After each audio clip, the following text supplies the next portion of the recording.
ሁላችሁንም በጌታችን በኢየሱስ ክርስቶስ ስም ሰላም ላችኋለሁ። እንደምን አላችሁ? እንግዲህ ዳግም ምጽአት ክፍል 4 ባለፈው ካስተማርኩኝ በኋላ የድምጽ ጥራት ችግር እንዳለበት ተረዳው። አንድ ወንድሜም እንደዚሁ ከኢትዮጵያ ይሄንን ችግር ነገረኝ። ከዚህ የተነሳ ያንን ክፍል ፖስት ያደረኩትን ዲሊት አድርጌው እንደገና ደግሞ ዛሬ በጣም አጠር ባለ ሁኔታ ዋና ሐሳቡን ብቻ በማስቀመጥ ያንን ትምህርት እንደገና ላስተምር ወደዱ። ምክንያቱም የእግዚአብሔር ሥራ ሁሉ ጊዜ ጥራት ባለበት ሁኔታ ነው መተላለፍ ያለበት፣ ከትውልድ ትውልድ የሚተላለፍ ነው። እኔም እንኳን ጌታ በወደደው ቀን ከዚች ምድር ወደ እግዚአብሔር መንግስት ተጠርቼ ብሄድም ማለት ሲሄድ ይሄ አርካይቭ በዩቲዩብ ላይ ይቀመጣል፣ ማንም አያስወግደውም። እና ከዚህ የተነሳ ያንን ድሊት በማድረግ ጥራት ባለ ሁኔታ የሳውንድ ሪኮርድ ሲስተሙን በማሻሻል እንደገና ደግሞ ዛሬ ያንን ልቀዳ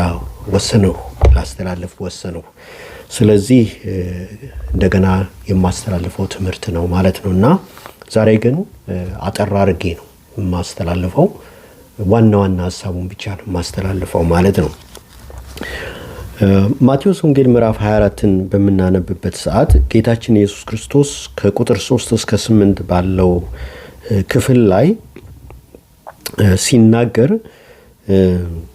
እነዚህ ሁሉ የምጣር መጀመሪያዎች ናቸው አለ። 7 ምልክቶችን በደብረ ዘይት ተቀምጦ ሳለ ደቀ መዛሙርቱ ስለ መጨረሻው ዘመንና ምልክት በጠየቁት ጊዜ 7 ምልክቶችን ከተናገረ በኋላ እነዚህ ሁሉ የምጣር መጀመሪያዎች ናቸው አለ።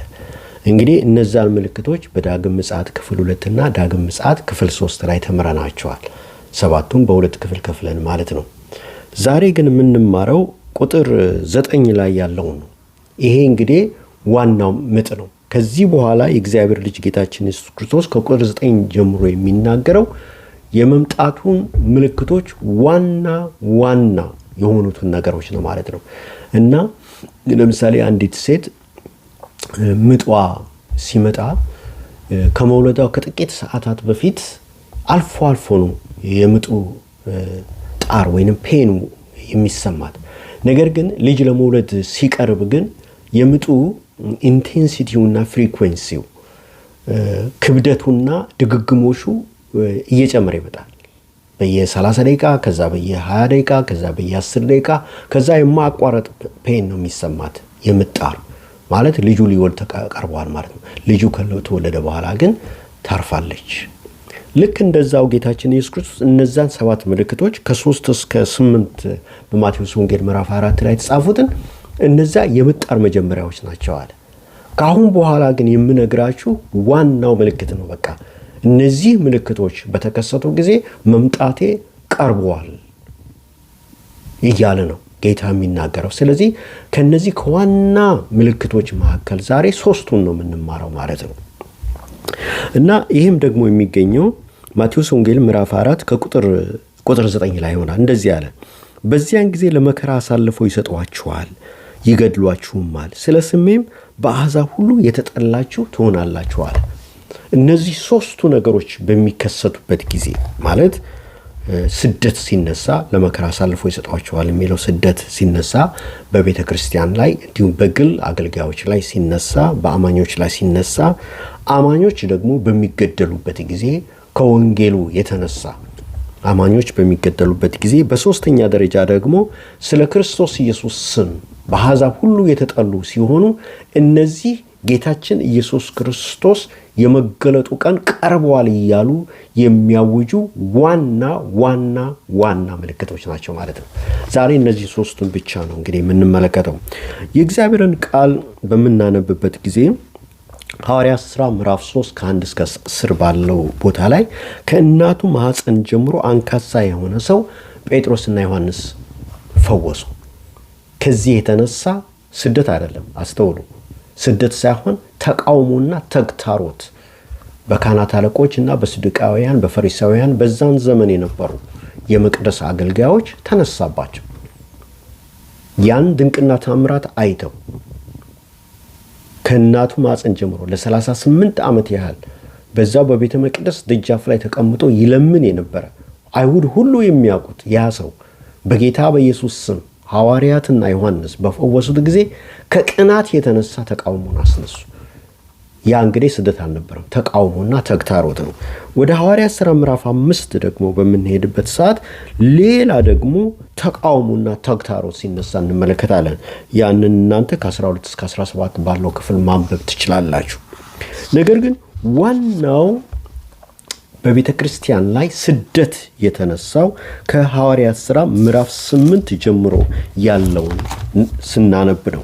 የስደቱን መነሻ ግን ሐዋርያት ሥራ ምዕራፍ 6 ከቁጥር 8 ጀምሮ የእግዚአብሔር ቃል ሲናገር እንደዚህ ይላል።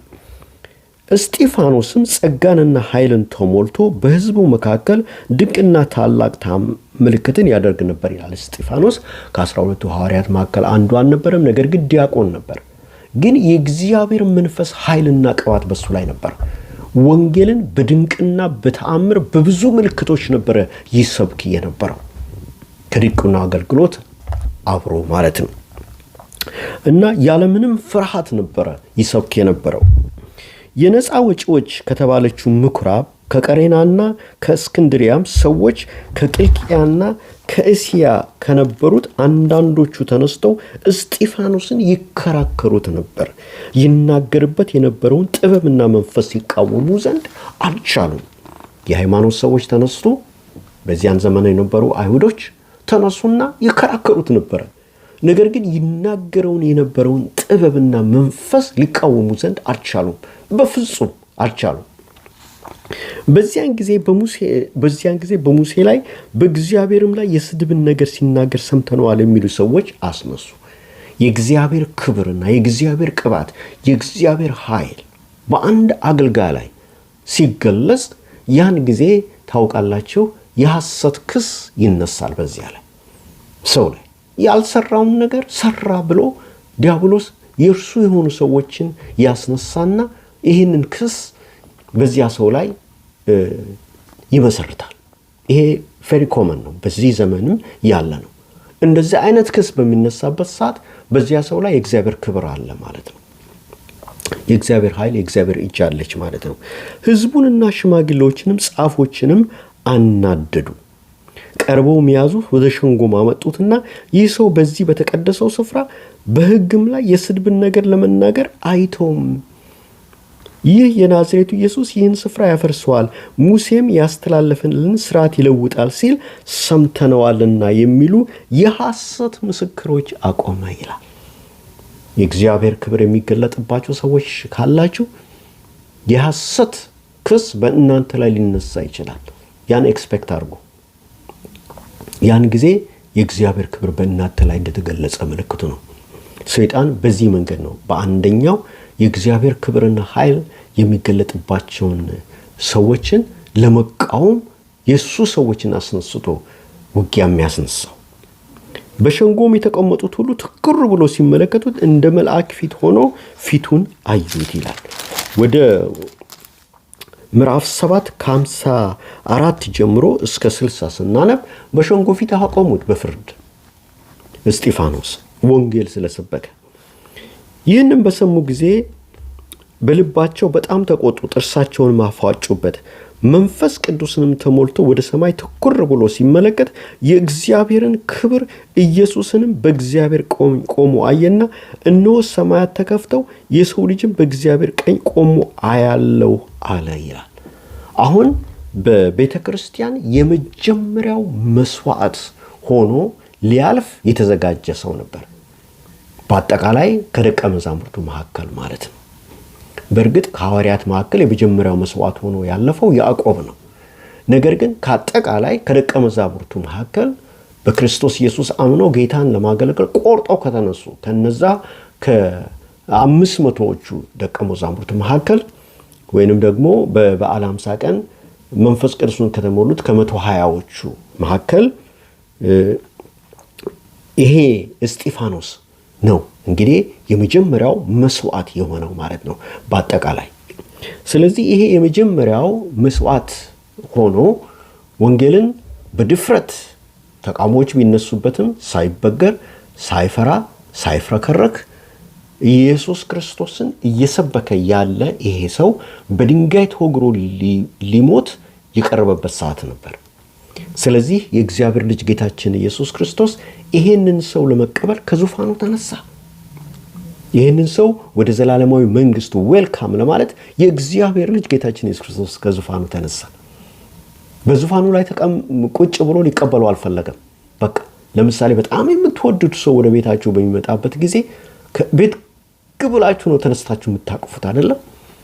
እንደዛው ነው። በቃ ይህም ሰው የመጀመሪያው መስዋዕት ሆኖ የሚያልፍ የቤተ ክርስቲያን መሰረት የሆነ ሰው ስለሆነ የእግዚአብሔር ልጅ ጌታችን ኢየሱስ ክርስቶስ ከዙፋኑ ብድግ አለ። ለዚህም ነው አያችሁ የእግዚአብሔር ክብር ኢየሱስንም በእግዚአብሔር ቀኝ ቆሞ አየና የሚለው አየና እነሆ ሰማያት ተከፍተው የሰው ልጅን በእግዚአብሔር ቀኝ ቆሞ አያለው አለ። በታላቅ ድምፅም እየጮሁ ጆሮአቸውንም ደፈኑ፣ በአንድ ልብ ሆነውም ወደ እርሱ ሮጡ። ከከተማው ወደ ውጭ አውጥተው ወገሩት። ምስክሮችም ልብሳቸውን ሳኡል በሚሉት በአንድ ጎበዝ እግር አጠገብ አቆሙ። እስጢፋኖስም ጌታ ኢየሱስ ሆይ ነፍሴን ተቀበል ብሎ ሲጠራ ይወግሩት ነበር። ተንበርክኮም ጌታዊ ይህን ኃጢአት አትቁጠርባቸው ብሎ በታላቅ ድምፅ ጮኸ። ተመልከቱ፣ ልክ ጌታችን ኢየሱስ ክርስቶስ በመስቀል ላይ በሚሞትበት ሰዓት የሚያደርጉትን አያውቁምና ይቅር በላቸው ነው ያለው። የክርስቶስ መንፈስ በእስጢፋኖስ ላይ ስላለ ቂምና በቀል አይደለም፣ ደሜን ተበቀልልኝ አይደለም የሚለው አስተውሉ እዚህ ላይ። ነገር ግን ልክ የክርስቶስ መንፈስ በእርሱ ላይ ስላለ፣ የይቅርታ መንፈስ በእርሱ ላይ ስላለ የሚያደርጉትን አያውቁምና ይቅር በላቸው ብሎ ጌታው ኢየሱስ የእግዚአብሔር ልጅ እንደጸለየ ያንን ተመልክቶ ስለነበር እርሱም እንደዚህ አለ። እስጢፋኖስም ጌታ ኢየሱስ ሆይ ነፍሴን ተቀበል ብሎ ሲጠራ ይወግሩት ነበር። ተንበርክኮም ጌታ ሆይ ይህን ኃጢአት አትቁጠርባቸው ብሎ በታላቅ ድምፅ ጮኸ። ይህንም ብሎ አንቀላፋ። ሞት አይደለም የሚለው እግዚአብሔር ቃል፣ አንቀላፋ። ምክንያቱም በክርስቶስ ያንቀላፉት የመጀመሪያ መለከት በተነሳ ጊዜ ይነሳሉ ይላል እግዚአብሔር ቃል። በክርስቶስ ኢየሱስ ሰው በጌታ ሆኖ ሲሞት ሞት አይደለም የሚባለው፣ ወደ ጌታ ሄደ ነው የሚባለው። ስለዚህ አንቀላፋና ወደ ጌታ ሄደ። እግዚአብሔር ይመስገን። ሳኦልም በእርሱ መገደል ተስማምቶ ነበር ይላል። ምዕራፍ 8 ቁጥር 1 ግን በምናነብበት ሰዓት ቤተ ክርስቲያን ላይ ስደት የጀመረው መቼ እንደሆነ የእግዚአብሔር ቃል ይነግራል። እንደዚህ ሲል በዚያም ቀንም በኢየሩሳሌም ባለች ቤተ ክርስቲያን ላይ ታላቅ ስደት ሆነ ይላል። ስደት በቤተ ክርስቲያን ላይ የተነሳው ያኔ ነው። ወደ ሐዋርያት ሥራ ምዕራፍ 1 በምንመጣበት ጊዜ ደግሞ ጌታችን ኢየሱስ ክርስቶስ ከሞት ተነስቶ ለ40 ቀናት ያህል ለደቀ መዛሙርቱ እየታያቸው ብዙ ነገሮችን ያስተምራቸው ነበር እና ምን ነገሮችን እንዳስተማራቸው በአጠቃላይ ኢንዲቴል የተጻፈ ነገር የለም። ግን ብዙ ነገሮችን ያስተምራቸው ነበር ለደቀ መዛሙርቱ። 3 ዓመት አሰልጥኗቸዋል ከነርሱ ጋር በስጋ ሆኖ። ከዚያ በኋላ ደግሞ 40 ቀን ያህል ከሞት ከተነሳ በኋላ በትንሣኤው አካል በሚፈልግበት ሰዓት በቤት ውስጥ ተዘግተው ቁጭ እንዳሉ ሲሉም አሳም ለማጥመድ ሄደው ነበር። መጀመሪያ አካል እየተገለጸ ብቻ ግን ይናገራቸው ነበር እና በዚህ ሐዋርያት ሥራ ምዕራፍ 1 ከማረጉ በፊት ልክ 40 ቀን አልፎ አሁን ሊያረግ ነው እና ወደ ደብረ ዘይት ተራራ ወስዷቸው እንደዚህ ሲል ነገራቸው። ቁጥር 6 ጀምሮ ስናነብ እነርሱም በተሰበሰቡ ጊዜ ጌታ ሆይ በዚህ ወራት ለእስራኤል መንግስትን ትመልሳለህን ብለው ጠየቁት ይላል። ይሄ ጥያቄ የፖለቲካ ጥያቄ ነው። የሚገርማችሁ ነገር ምክንያቱም እስራኤላውያን በዚያን ጊዜ በሮማ ቅኝ ግዛት ስር ነበሩ። ስለዚህ ሁሉም ሰዎች በአእምሯቸው ውስጥ የሚመላለሰው ከሮማ አገዛዝ ነፃ መውጣት የሚለው መሲሁ በመጣ ጊዜ ከሮማ ግዛት ነፃ ያወጣናል የሚል አስተሳሰብ ነበራቸው በዚያን ዘመን የነበሩ አይሁዳውያን። ይህ ግን ኢየሱስ እውነተኛው መሲህ በመጣ ጊዜ በዚያ ፖለቲካል ነገር ውስጥ ኢንቮልቭ አላረግም። እሱ ግን ዝም ብሎ ወንጌልን ነበር የሰበከው። አሁን በመጨረሻው ሰዓት የእግዚአብሔር ልጅ ጌታችን ኢየሱስ ክርስቶስ ሞትና ሲኦልን ድል አድርጎ ዲያብሎስንም ራሱን ቀጥቅጦ አሸንፎ ከሞት እንደተነሳ ሲያዩ ኢየሱስ ሁልቻ ነው አሉ። ስለዚህ እንደ ማንኛውም አይሁድ በአእምሯቸው ውስጥ የሚመላለስ የፖለቲካ ጥያቄ ነበር።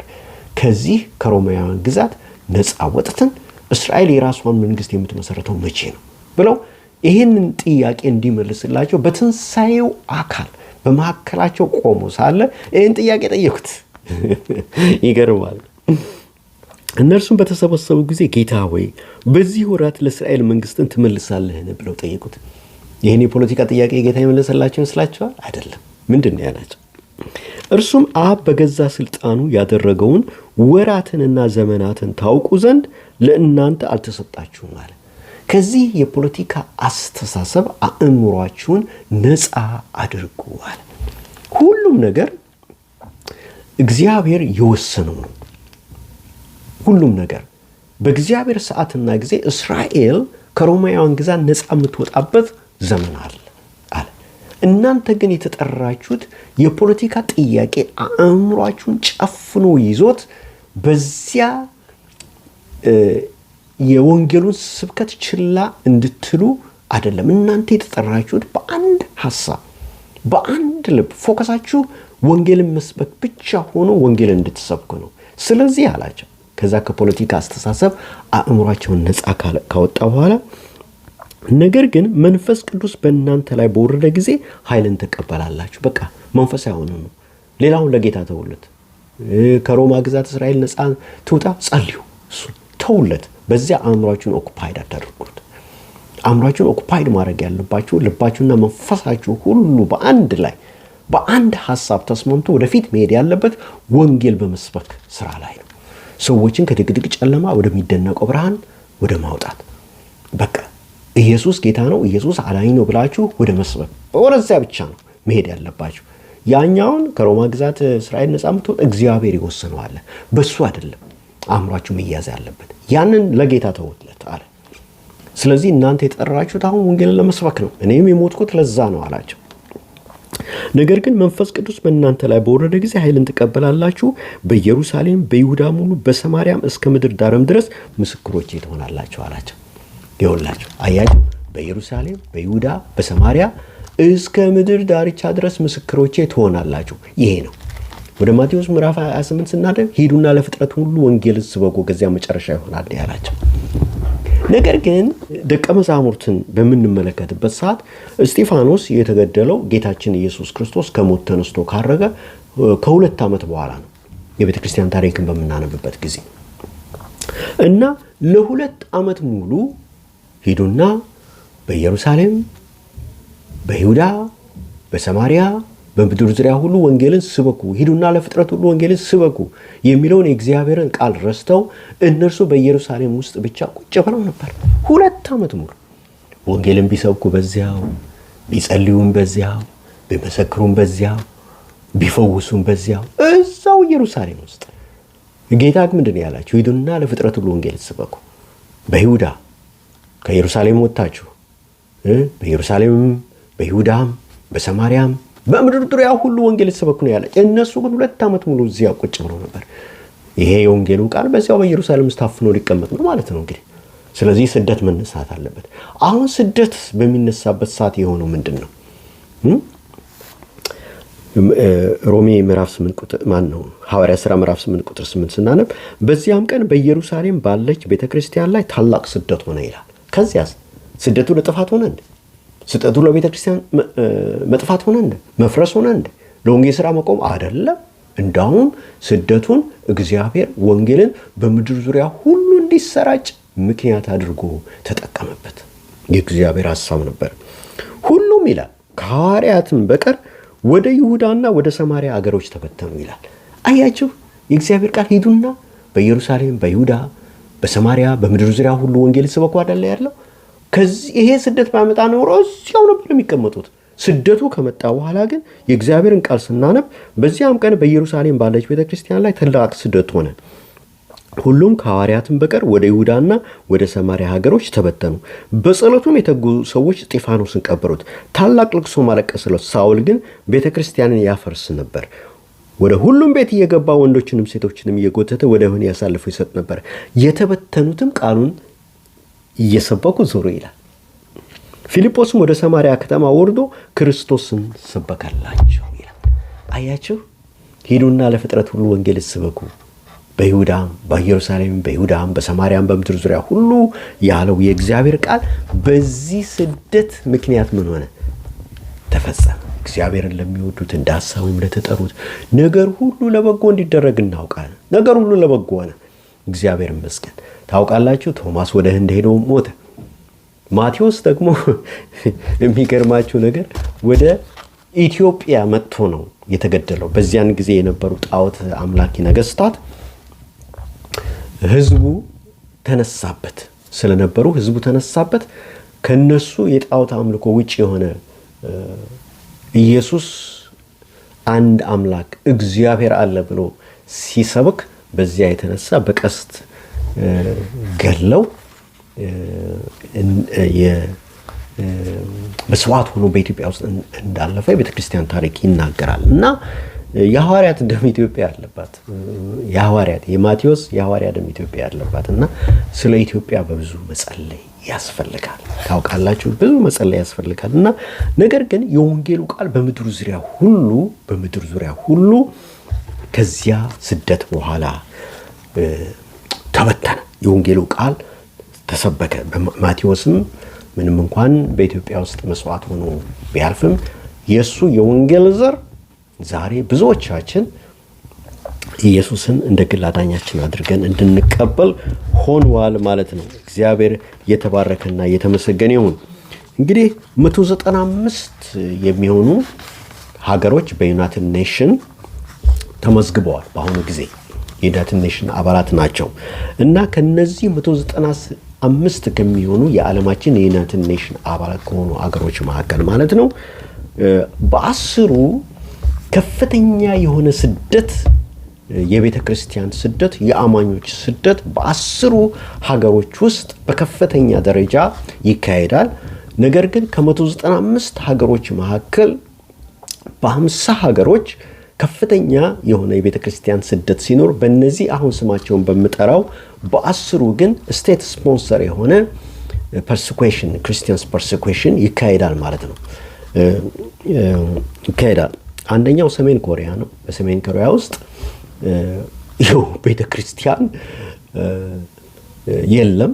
አንድ ለስም የሆነ ቤተ ክርስቲያን አለ። እሱም ፖለቲሳይዝድ የሆነ ነው። መጽሐፍ ቅዱስ ይዞ መገኘት በኖርዝ ኮሪያ ውስጥ ማለት በሰሜን ኮሪያ ውስጥ የሞት ፍርድ ያስፈርዳል። እና ስቴት ስፖንሰር የሆነ ክርስቲያን ፐርሲኩዌሽን ያለው አንደኛ ሰሜን ኮሪያ ውስጥ ነው። ሁለተኛ ሶማሊያ፣ ሶስተኛ የመን፣ አራተኛ ሊቢያ፣ አምስተኛ ሰሜን ሱዳን፣ ስድስተኛ ኤርትሪያ ነው። ኤርትሪያ ከፍተኛ የሆነ ፐርሲኩዌሽን አለ። ይሄ ፐርሲኩዌሽን በእርግጥ በኦርቶዶክስ አማኞች ላይ አይደለም። ኦፊሻሊ የኦርቶዶክስ እና የካቶሊክ እምነት በኤርትራ ውስጥ የተፈቀደ ነው። እንደዚሁም ደግሞ የሉትራን ቸርች አንድ ሉትራን ቸርች እንዳለ እንሰማለን። ግን ፔንቴኮስታል እና ኢቫንጀሊካል ቤተክርስቲያኖች ኢሳያስ ስልጣን ከያዘበት ጊዜ ጀምሮ በአጠቃላይ በኤርትራ ውስጥ ህጋዊ አይደሉም፣ ኢሊጋልስ ናቸው። የዚህ የፔንቴኮስታል እና ኢቫንጀሊካል ቤተክርስቲያን አማኞች ቤተክርስቲያን ከፍተው እግዚአብሔርን ማምለክ አይችሉም። ኢሊጋል ነው በዛች ኤርትራ ውስጥ ማለት ነው። እና ብዙዎችም ታስረው በእስር ቤት ይሰቃያሉ በኤርትራ ውስጥ። ስለዚህ በፔንቴኮስታል እና በኢቫንጀሊካል ቤተክርስቲያን አማኞችና ቤተክርስቲያን ላይ ስቴት ስፖንሰር የሆነ ፐርሲኩዌሽን ኤርትራ ውስጥ አለ ማለት ነው። ናይጄሪያ አሁን በቅርቡ ፕሬዚዳንት ትራምፕ ያስተላለፉትን ሰምታችኋል። በስቴት ስፖንሰር ደረጃ ሳይሆን ቦኮ ሃራም የሚባለው የቴሮሪስት ኦርጋናይዜሽን ክርስቲያኖችን ይጨፈጭፋል እና እልቂቱ በጣም እጅግ በጣም እየበዛ በሚመጣበት ሰዓት ለአሜሪካ መንግስት ነገሩ ደርሶ ትራምፕ ከፍተኛ የሆነ ማስጠንቀቂያ ለናይጄሪያ መንግስት ሰጥተዋል። እናንተ ካላቆማችሁ እኛ ጦራችንን አዝምተን ይህን የክርስቲያን እልቂት ናይጄሪያ ውስጥ እናስቆማለን አሉ። ከፍተኛ የሆነ እልቂት ነው ያለው። ፓኪስታን ውስጥ ያለውን በምንመለከትበት ሰዓት ክርስቲያኖች እንደ ሁለተኛ ዜጋ ነው በፓኪስታን ውስጥ የሚቆጠሩት፣ እንደ ሁለተኛ ዜጋ ነው። እና የመጀመሪያ ዜጋ የሆነ ሰው የሚደርሰው አንዳንድ የሲቲዝንሺፕ ራይት የዜግነት መብት ማለት ነው ለክርስቲያኖች አይሰጣቸው። ስለዚህ ክርስቲያን አንድ ሰው ከሆነ እንደ ሁለተኛ ዜጋ ነው የሚቆጠረው። ከፍተኛ ስደት፣ እንግልት፣ ግድያም፣ ማስፈራሪያም ሁሉም ነገር በክርስቲያኖች ላይ ፓኪስታን ውስጥ ይደርሳል ማለት ነው። ኢራን በፍጹም አንድ ሰው አማኝ መሆን አይችልም። ኦፊሻሊ አማኝ መሆኑ ከታወቀ ግን ከፍተኛ የሆነ ስደት እንዲሁም ደግሞ ግድያም በመንግስት ደረጃ እንኳን ይደርስበታል ማለት ነው። አፍጋኒስታን እነዚህ እንግዲህ ስቴት ስፖንሰር የሆነ ክርስቲያን ፐርሲኩዌሽን ያለባቸው ሀገሮች ናቸው ማለት ነው። ግን በአጠቃላይ 50 በሚሆኑ ሀገሮች ከ195ቱ የዓለማችን የዩኤን አባል ከሆኑት ሀገሮች 50 በሚሆኑት ላይ ግን ስደት አለ። እነዚህ 10ዱ ግን ስቴት ስፖንሰር የሆነ ስደት ያለባቸው ሀገሮች ናቸው ማለት ነው። ከሀገራችን ብንጀምር የደርግ ዘመን ስደት እንግዲህ የታወቀ ነው። በዚያን ጊዜ ደርግ ስልጣኑን እንደተያዘ መጀመሪያ ያደረገው ነገር ቢኖር የፔንቴኮስታል ቤተክርስቲያናትን መዝጋት ነው። ልክ አሁን ኢሳያስ እንዳደረገው ማለት ነው። እና ሙሉ ወንጌል መሰረተ ክርስቶስ እና ባፕቲስት ቤተክርስቲያን ተዘግተዋል። እስካሁን ድረስ ባፕቲስት ቤተክርስቲያን አልተከፈተም። የመጥምቂያን ቤተክርስቲያን ያኔ ግን በስፋት በኢትዮጵያ ውስጥ ይንቀሳቀስ የነበረ ቤተክርስቲያን ነው ማለት ነው። እና ሰዎችን አሰረ ደርግ። ለምሳሌ ፓስተር ተስፋዬ ጋብሶ ዘማሪውን ፓስተሩም ያ ሰው 8 ዓመት ታስሮ ተፈቷል። አንድ እኔ እንኳን የማውቀው ሰው ኢትዮጵያ በነበርኩበት ጊዜ አሶሳ ውስጥ ከሊፋ ኤልያስ የሚባል ሰው ለ2 ዓመት ታስሮ ነበረ። ይሄ ሰው ማለት ነው በደርግ ዘመን። በኋላ ተፈቶ የአሶሳ ቤተክርስቲያን በሙሉ ወንጌል ቤተክርስቲያን ስር በፓስተርነት ለረጅም ጊዜ ሲያገለግል ቆይቶ በጡረታ ተገሏል። እና ያ ሰው ወንድም ከሊፋ ፓስተር ከሊፋ ኤልያስ ለ2 ዓመት ያህል በደርግ ዘመን ታስሮ ነበር።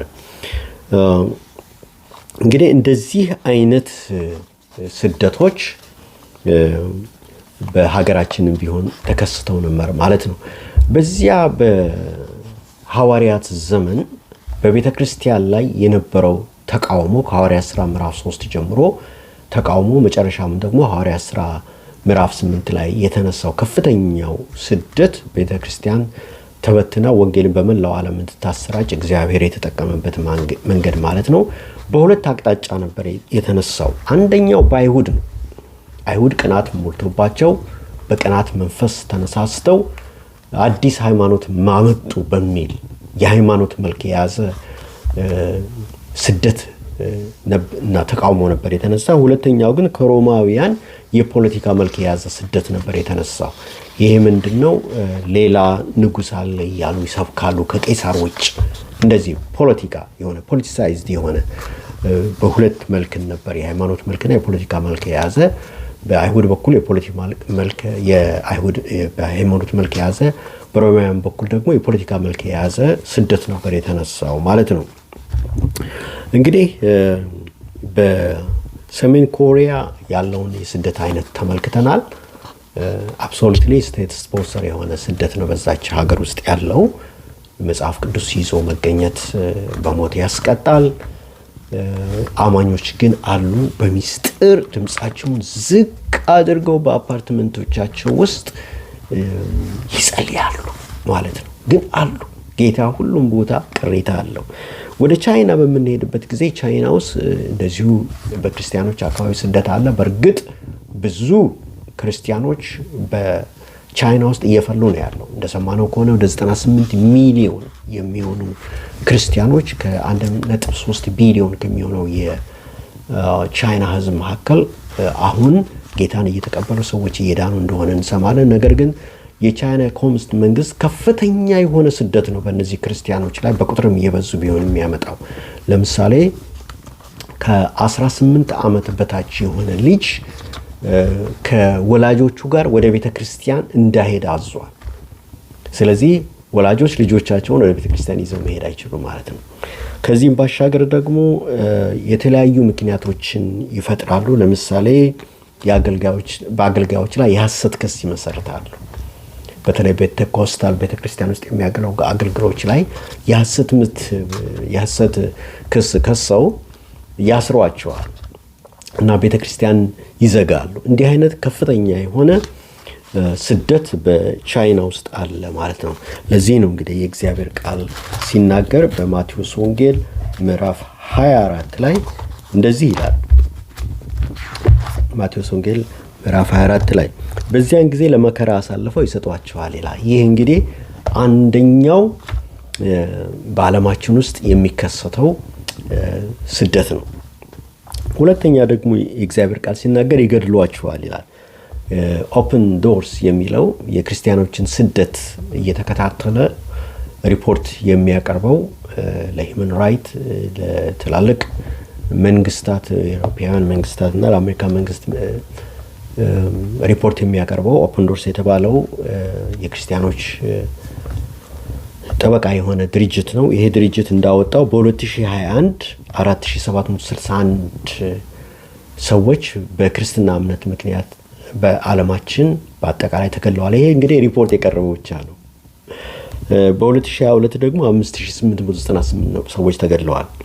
በ2023 5621፣ በ2024 ደግሞ 4998 ሰዎች በዓለም አቀፍ ደረጃ በክርስትና እምነታቸው ምክንያት ተገድለዋል ማለት ነው።